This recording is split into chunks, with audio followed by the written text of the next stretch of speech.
시편 120편을 보십시다. 1절 한 절을 다 같이 읽겠습니다.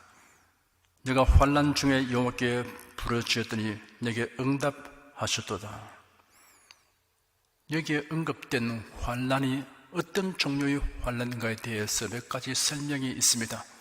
첫째, 이스라엘의 바빌론 포로 생활을 가리키는 것이라는 설명입니다.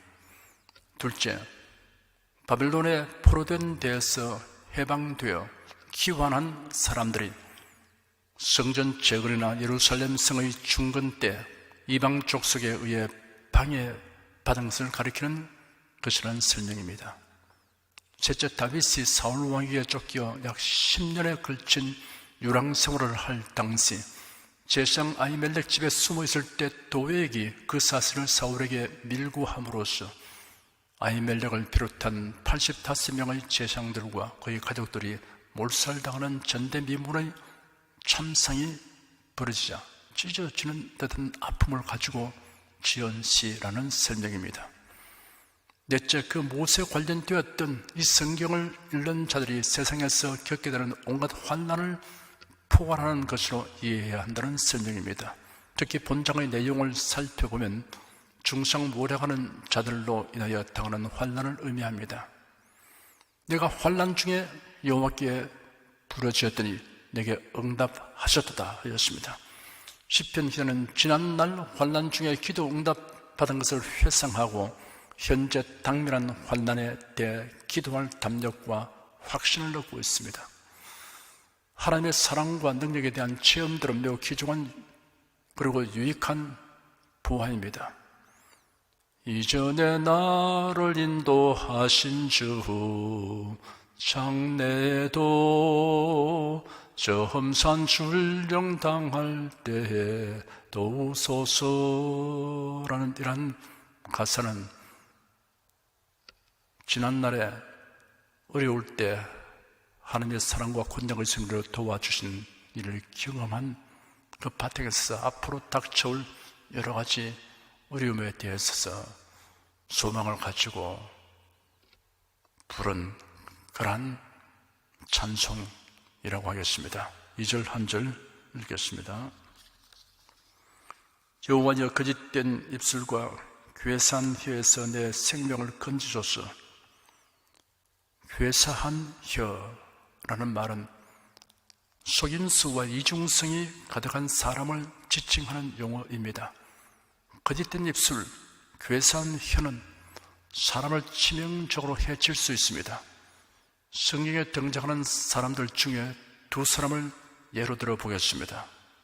삼손을 공경에 빠뜨린 들릴라가 있습니다. 이스라엘의 사사 삼손이 소래골짜기의 한 여자를 사랑하였는데 그 여자의 이름은 들릴라입니다.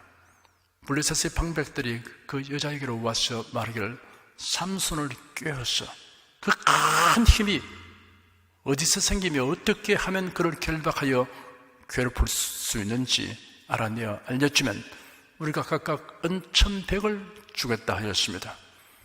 그 보상 금액에 매료된 들릴라가 삼손에게 달콤한 목소리로 말하기를 당신의 그 큰 힘이 어디서 생기며 어떻게 하면 힘을 못 쓰게 할 수 있는지 말해주세요 하였습니다.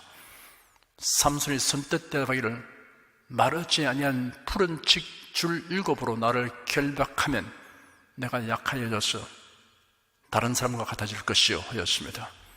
그 말을 전해 들은 블레셋 사람의 방백들이 마르지 않는 푸른 칡줄 7을 들릴라에게 가져왔습니다. 들릴라가 블레셋 사람들을 매복시키고는 그 칡줄로 삼손을 결박한 다음 삼손이여, 블레셋 사람이 당신에게 들이닥쳤어요 하였습니다. 그저 삼손이 그 칡끊기를 마치 불에 탄 삼시를 끊듯이 하였습니다. 들릴라가 삼손에게 보세요, 당신이 나를 놀리며 내게 거짓말을 하셨군요. 어떻게 결박할 수 있는지 제발 알려주세요. 그러자 이번에도 삼손이 순순히 말하기를 만일 사용한 적이 없는 세발줄로 나를 결박하면 내가 약하여져서 다른 사모가 될 것이요 하였습니다. 들릴라가 여전히 사람들을 내실에 매복시키고는 새 밧줄을 가져왔어요. 그것으로 삼손을 결박하고, 삼손이여, 블레셋 사람이 당신에게 들이닥쳤어요 하니 삼손이 팔 위의 밧줄 끊기를 실을 끊듯이 하였습니다. 들릴라가 또다시 삼손에게 말하기를, 당신이 이때까지 나를 놀리며 내게 거짓말을 하였군요. 어떻게 하면 당신을 결박할 수 있는지 내게 알려주세요 하였습니다. 역시 삼손이 순순히 대답하기를, 그대가 마늘나무 머리털 7가닥을 직조털의 날실에 섞어 짜면 될 것이요 하였습니다. 들릴라가 삼손을 잠들게 하고는 삼손이 말한 대로 한 후에, 삼손이여, 블레셋 사람이 당신에게 들이닥쳤어요 하니 삼손이 잠을 깨어 직조털의 바디와 날씨를 뽑아버렸습니다. 들릴라가 삼손에게 말하기를, 당신의 마음이 내게 있지 아니하면서 당신이 어찌 나를 사랑한다고 할 수 있나요? 당신이 3번 나를 놀리고 당신의 큰 힘이 어떻게 생길지 내게 알려주지 않았어요 하니 삼손이 묵묵부답하였습니다. 들릴라는 블레셋 사람들이 제시한 그 금의 보상금이 눈에 어른거렸어요. 거기서 멈출 수 없었습니다. 들릴라가 날마다 삼손을 쫄라대었습니다. 돈의 위력이 이처럼 큰 것입니다. 들릴라가 날마다 제초하고 쫄라대니 삼손의 마음이 괴로워서 죽을 지경이었습니다. 결국 삼손은 자기 마음을 털어놓고 들릴라에게 말하기를, 내 머리에는 삭도를 대지 않았는데 내가 모태로부터 하나님께 바쳐진 나슬린이기 때문이요. 만일 내 머리털을 밀어버리면 내 힘이 내게서 떠나고 내가 약해서 다른 사람과 같이 될 것이요 하였습니다. 들릴라가 삼손이 자기의 마음을 다 털어놓는 것을 보고 사람을 보내어 블레셋의 방백들을 불러 말하기를, 그가 자기 마음을 다 털어놓았으니 이번만 더 올라오시오 라고 통지하였습니다. 블레셋 방백들이 손에 은을 가지고 들릴라에게로 왔습니다. 들릴라가 삼손으로 자기 무릎을 베고 자게 하고 사람을 불러 그 머리털을 밀어버리고 괴롭게 하여 보니 그 힘이 없었습니다. 들릴라가 말하기를, 삼손이여, 블레셋 사람이 당신에게 들이닥쳤어요 하니 삼손이 잠에서 깨어나 말하기를, 내가 전과같이 나가서 몸을 떨치겠다 하시나 그 강한 힘이 어디로 가는지 다 사라졌습니다. 블레셋 사람들이 삼손을 붙잡아 두 눈을 빼고 끌고 가사로 내려가서 노줄로 결박하고 감옥 안에서 맷돌을 돌리게 하였습니다.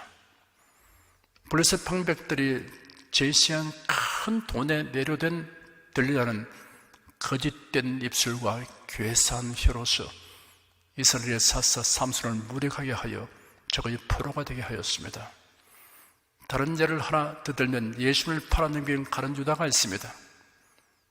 가룟 유다는 제사장들의 청탁을 받고 그들이 제공하는 은 30을 챙긴 다음 대상들과 백성의 장로들에게서 보냄을 받은 무리들을 인솔하여 어둠이 지게 깔린 감람산으로 갔습니다.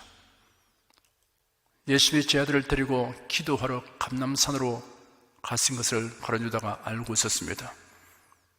대제사장들이 보낸 무리들이 어두운 밤이라서 예수님을 분별하는 것이 용이하지 않을 것이므로 가룟 유다가 미리 신호를 정하여 주었습니다.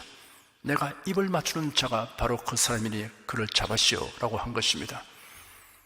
가룟 유다는 곧장 예수님께로 다가가서 라삐님 안녕하십니까 하고 입을 맞추었습니다. 예수께서 그에게 말씀하시기를, 친구여, 네가 무엇을 하려고 왔는지 행하라 하시니 그들이 다가와서 예수님께 손을 대어 잡았습니다. 대제사장들이 제시한 큰 돈에 매료된 가룟 유다는 거짓된 입술과 괴사한 혀로서 대제사장들이 보낸 자들이 예수님을 체포하는 데 앞잡이 노릇을 정확하게 수행하였습니다. 입술과 혀는 매우 부드럽습니다. 그러나 괴사를 말하면 면도칼보다 예리한 흉기가 됩니다. 독사의 이빨도 거짓된 입술과 괴산 입에 의한 독보다 강하지 않습니다. 자신의 이득을 위하여 남을 해치는 데 입술과 혀를 사용하는 자에게 선을 기대하는 것은 양이 표범과 늑대에게 선량함을 기대하는 것이나 다른 없습니다. 날아오는 당금을 막는 방패는 있어도 괴산 혀를 막을 방패는 없습니다. 괴산 입술과 혀를 가진 사람을 가까이 하지 말고 멀리 해야 합니다. 3절 한 절 읽겠습니다. 너 괴산 혀여 무엇으로 네게 주며 무엇으로 네게 더할꼬. 괴산 혀로 험담하고 중상과 비방하는 것은 가장 질이 나쁜 범죄이니 그 위에 사여질 지향이 무엇이며 어떤 징벌을 받게 될 것인가라는 뜻입니다. 하나님이 네게 벌을 내리시고 또 내리시기를 원하노라는 말과 같은 의미를 가진 표현입니다. 4절 한 줄 읽겠습니다. 장사의 날카로운 살과 로뎀나무 숯불이로다. 괴산 혀를 가진 자들에게 임하게 되는 무서운 형벌을 은유적으로 나타내었습니다. 장사의 날카로운 살이라고 하였습니다. 힘센 전사의 활에서 나오는 화살은 부지불식간의 관역으로 날아가며 희생자의 심장에 박힐 때 비로소 그 존재를 드러냅니다. 장사가 쏜 날카로운 화살은 완전히 단단히 박혀 뽑을 수 없습니다. 이는 괴산 험담과 비방의 치명적인 움직임을 적절하게 표현하고 있습니다. 로뎀나무 숯불이로다 하였으며, 로뎀나무는 수리아, 팔레스틴, 시내 반도, 애굽 등지의 사막에서 재배되는 관목으로 잎이 거의 없으나 잔 가지가 많은 나무로, 특히 나무의 뿌리로 피운 불은 맹렬하고 오랫동안 열기를 내므로 예언자들에게 좋은 연료로 사용되었습니다.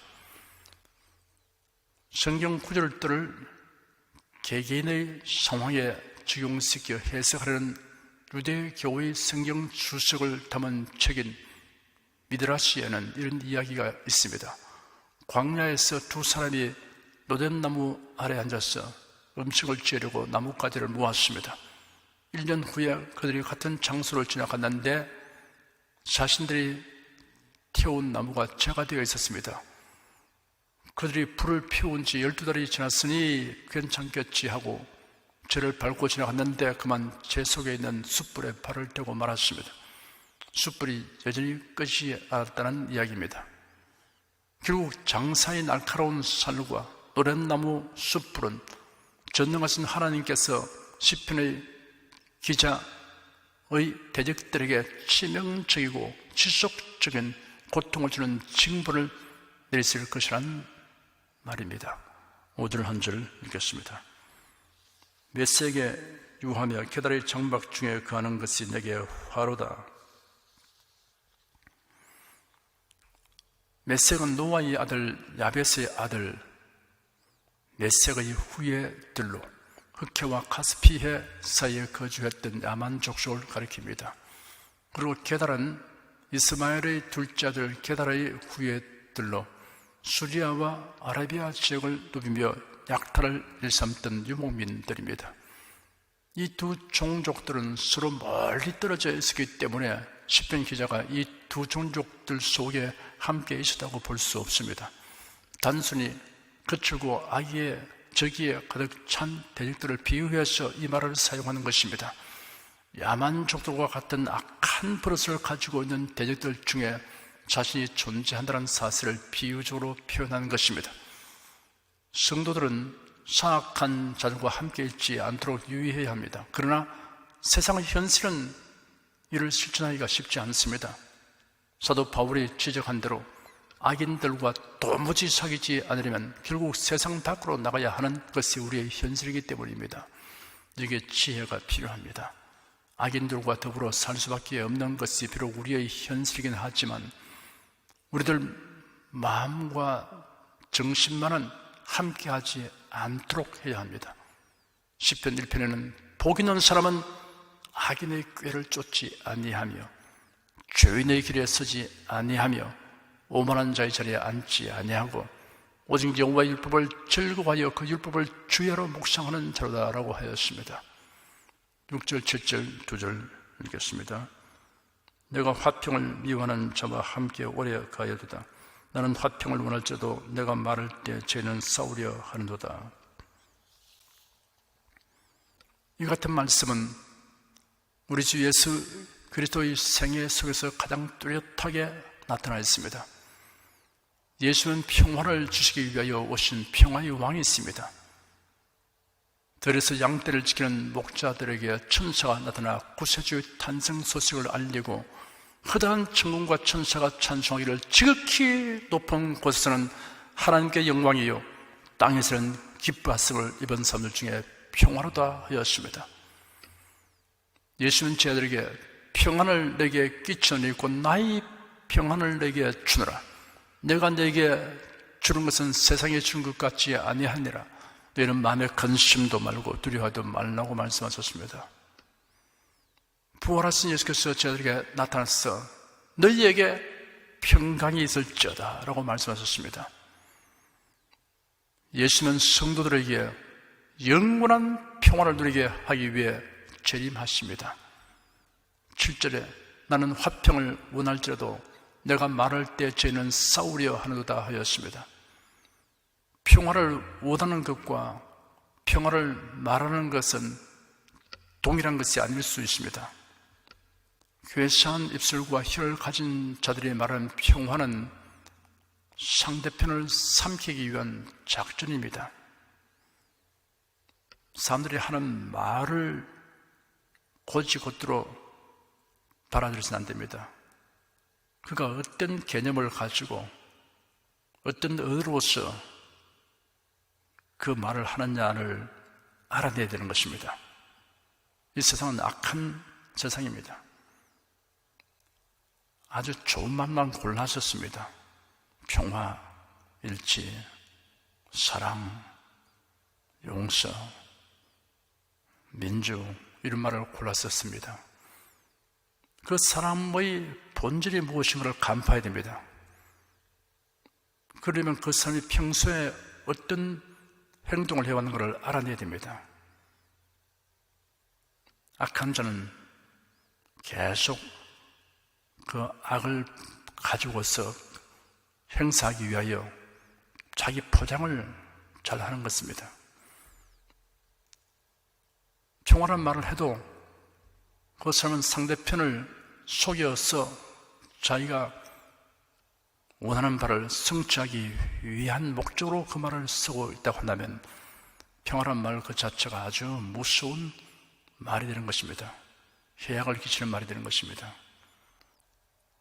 우리가 일반적으로 알고 있는 그런 용어의 개념으로서는 사람들이 하는 말을 듣고 그 사람의 본질이라고 보면 절대로 안 되는 것입니다. 그 사람이 하는 말과 그 사람이 하는 행동이 일치가 되지 않는 것은 사람을 속이려고 하는 괴사한 생각을 가지고 있는 사람이다 하는 것을 드러내게 되는 것입니다. 이런 것을 잘 분별하는 것이 지혜입니다. 우리는 항상 성령님의 도우심을 받아서 이를 분별할 수 있게 되어야 됩니다. 너희 중에 지혜가 부족하던 모든 사람에게 구해 주시고 꾸짖지 않으시게 구하라. 그러면 주신다 그랬습니다. 그러니까 사람의 말을 들을 때 그 사람이 저것을 어떻게 이용하려고 하는 것이냐, 아니면 순수하게 그 단어가 가지고 있는 보편적으로 알고 있는 그 뜻을 가지고 사는 것이냐, 이것을 분별할 수 있게 성령님 도와주시옵소서라고 우리가 말을 해야 되는 것입니다. 이 세상을 어지럽히고 무신론으로 하나님을 대항하는 세력으로 이렇게 악행을 행하는 자들이 쓰는 용어들이 다 일반적으로 듣기는 좋은 말입니다. 유토피아, 모든 사람이 다 평등하게 잘 사는 사회, 공의, 정의 이런 말을 입만 열면 그냥 그 말이 튀어나옵니다. 그런데 역사상 그런 말을 쓴 사람들이 얼마나 많은 사람들을 고통과 슬픔과 눈물로서 비극으로서 끝내게 했습니까? 그러니까 그 말을 들을 때 분별할 수 있는 능력이 정말 필요한 것입니다. 그리스도인들은 성령님의 도우심과 가르침을 꼭 의지하고 이렇게 분별력을 달라고 해야 될 것입니다.